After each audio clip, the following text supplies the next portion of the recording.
C'est sur le site de la base de loisirs de La Menace que Michel Romanello a annoncé sa candidature et nous a accordé un entretien. Vous êtes connu pour avoir été directeur du cinéma Le Royal.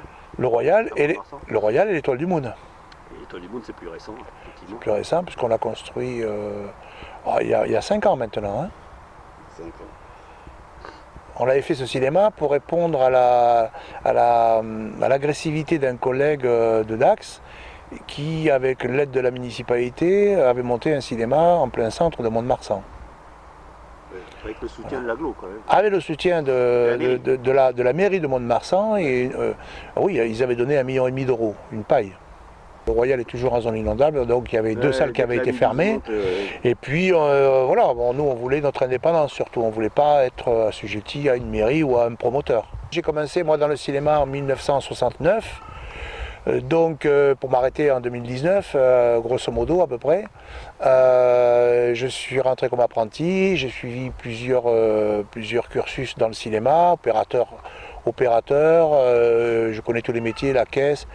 Et puis un jour, je me suis retrouvé libre, pour pas dire au chômage, et on a décidé de se lancer à acheter un cinéma, et c'est tombé que c'était sur Mont-de-Marsan. Comme mon épouse est originaire de Mont-de-Marsan, c'était formidable. Voilà, et ensuite, il y a eu l'âge de la retraite, hein, et puis maintenant j'essaie de m'occuper différemment. Vous êtes donc entré un peu en politique. C'est quoi votre parcours là? En politique, je suis tout à fait novice, comme on dit. Hein. De toute façon, c'est vrai que moi j'ai découvert la politique, je l'ai découverte par le biais de personnes qui m'ont posé des questions si je voulais m'investir. Et puis surtout, après ELV Les Verts, je me suis intéressé à ELV Les Verts par le biais de documentaires, films, etc. C'est normal, c'était dans ma partie.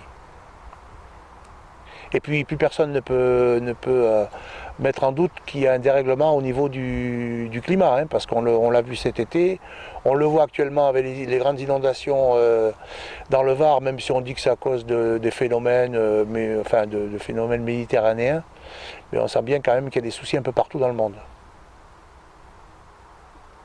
Donc c'est à cause de ces préoccupations-là, vous étiez préoccupé par l'environnement déjà à la base, depuis le mois. C'est pour ça que vous êtes arrivé à vous rapprocher. Il y a l'environnement et puis aussi le social. Je trouve que ça se dégrade de plus en plus partout en France.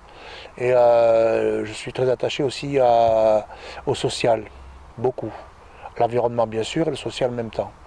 C'est pour ça que nous avons trouvé cette phrase formidable qui est solidaire et vert et solidaire. Vert parce qu'il faut et solidaire, il faut absolument l'être aussi. Bon, vous n'y pensiez pas en vous rasant puisque vous avez la barbe, mais vous allez me dire quand est-ce que vous avez pensé à vous présenter dans les municipales à Saint-Pierre-du-Mont, là où vous avez créé le cinéma notamment. Donc, écoutez, on a commencé à y penser cet été en fait, pour rien vous cacher, c'était assez récent, un peu avant l'été. Vous êtes soutenu par le PS, par le PCF, par Génération Écologie, par les Verts, Parti de gauche. Et les partis de gauche. le Parti de gauche. Alors dites-moi comment vous en êtes arrivé à être soutenu par ces mouvements-là. Eh bien écoutez, d'abord ça a été des réunions et puis je pense que ça a été évident pour tout le monde qu'il fallait que si on voulait faire changer les choses, il fallait qu'il y ait l'union. Et sinon c'était plus compliqué. C'est des réunions avec aussi le Nouvel Élan Populaire à Mont-de-Marsan qui L'union aussi avec Élan Populaire. Jumeau, quoi. Oui, c'est le jumeau de notre association, enfin si on peut appeler ça une association, mais de notre conception de ce qu'il faut qu'on fasse pour changer et remporter ces élections. C'est pour qu'il y ait une certaine cohérence dans l'agglo du Marsan.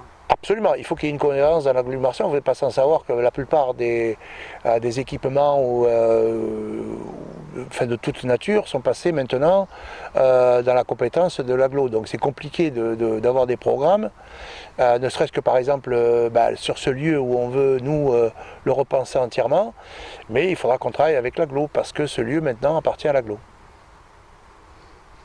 Et vous n'aviez pas eu des réunions avec le mouvement Génération.S de Julien Paris?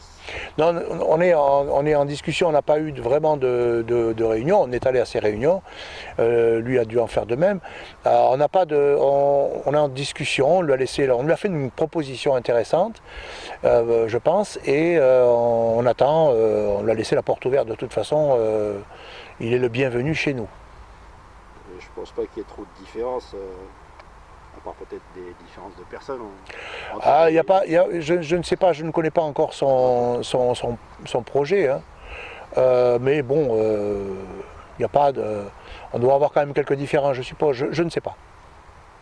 Vous avez voulu faire la conférence de presse à la menace pour dénoncer ou dans l'actualité la fréquentation Ah ben oui, parce que si vous prenez les chiffres si on part des chiffres de 2017 à aujourd'hui, il y a plus de 50% de baisse. Dès qu'il y a eu d'ailleurs le parking payant, il y a eu une baisse spectaculaire. Hein. Et en fait, alors on nous dit la bactérie, la ceci, le cela, mais bon, non, il y a eu une baisse. Il ne faut pas qu'on dise que les chiffres de fréquentation de 2019 sont meilleurs que ceux de 2018. D'ailleurs, moi je me suis basé sur la publication de l'Aglo, hein, qui avait publié en 2018 les chiffres. Et si on regarde les chiffres de 2019, on voit qu'il y a déjà une sacrée baisse, 14% grosso modo. Ce site, moi je trouve que c'est une belle réalisation qui avait été portée par Jean-Pierre Julien, mais il est en train de péricliter. Et si on n'y fait rien, eh bien, il n'aura pas servi à grand-chose. Il faut vraiment que ce site soit réaménagé, repensé et revu. Et avec un parking gratuit, bien sûr. Pas oublier que cette base nautique, elle est faite pour des gens qui sont à Mont-de-Marsan, qui ne peuvent pas se déplacer pour aller loin. D'abord, on veut les empêcher de prendre les voitures, donc pareil, hein, il faudra créer comment on appelle ça, des transports pour qu'on puisse amener les gens qui ne puissent pas se déplacer et venir sur ce site. Pour cela, il faut l'aménager, il faut peut-être l'agrandir, enfin, il y a plein de choses à faire. Ce site, la base de loisirs de Menace, représente le parc Conapa ou le parc de Mont-de-Marsan, mais aussi de Saint-Pierre. Donc c'est vraiment l'endroit où les gens peuvent se retrouver dans un cadre idyllique, calme, avec de l'eau. On peut se baigner, on peut en même temps profiter de la plage. Et pour ça, il faut développer. Il faut absolument que les gens puissent venir. Et là, ils ont fait tout le contraire, hein, parce que je vous dis, ça a baissé énormément. Il faut donc revoir les parkings, revoir le transport surtout, transport gratuit, et pour que les gens puissent venir passer un moment ici. J'ai proposé ma candidature. Il est vrai que j'ai dirigé une entreprise, je sais un peu comment fonctionne un petit peu comment peut fonctionner une mairie, j'ai une grande idée là-dessus. Et puis surtout, j'ai beaucoup de temps libre dans une vie qui a été très active. Ce qui me permettait de poser ma candidature. Elle a été acceptée d'ailleurs par tous les partis qui me soutiennent. À quoi doit ressembler, selon vous, une mairie qui serait au service vraiment des citoyens? Déjà, c'est déjà les écouter, premièrement. Deuxièmement, il faut absolument que dans l'équipe municipale qu'il y aura, que chacun a sa place et chacun aura une action réelle, et que le maire ne doit pas être non plus omniprésent et s'occuper de tout. Il faut aussi déléguer, il faut savoir déléguer. Ça, c'est important. Que les adjoints soient de vrais adjoints et qu'ils fassent ce pourquoi ils ont été élus aussi. Parce que j'ai appris par expérience que si on ne délègue pas, si on veut tout faire, eh on se perd dans les méandres des activités et après on ne fait rien. Est-ce qu'il y aura des systèmes de participation ou de décision des citoyens directement, quoi? Eh bien écoutez, on a fait au mois de juillet-août des consultations, des ateliers, et dans ces ateliers on a eu grosso modo une centaine de propositions des citoyens eux-mêmes. On ne prendra pas toutes ces décisions forcément, mais il y en a beaucoup dedans, et qu'elles sont d'ailleurs tout à fait bien menées. Donc ça, on peut très bien le faire une fois par an et demander l'avis des gens, soit dans une salle, il y a des salles municipales qui existent, et on peut réunir les gens et leur poser sous forme d'atelier ce qu'ils voient pour leur commune, bien sûr. Il faut qu'ils participent.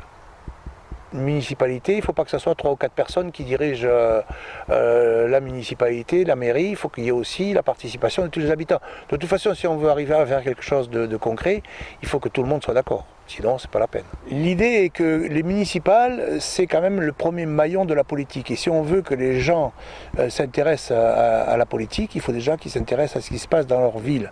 Et en même temps, les faire participer. C'est pour ça que quand il y aura lieu, on fera aussi des référendums.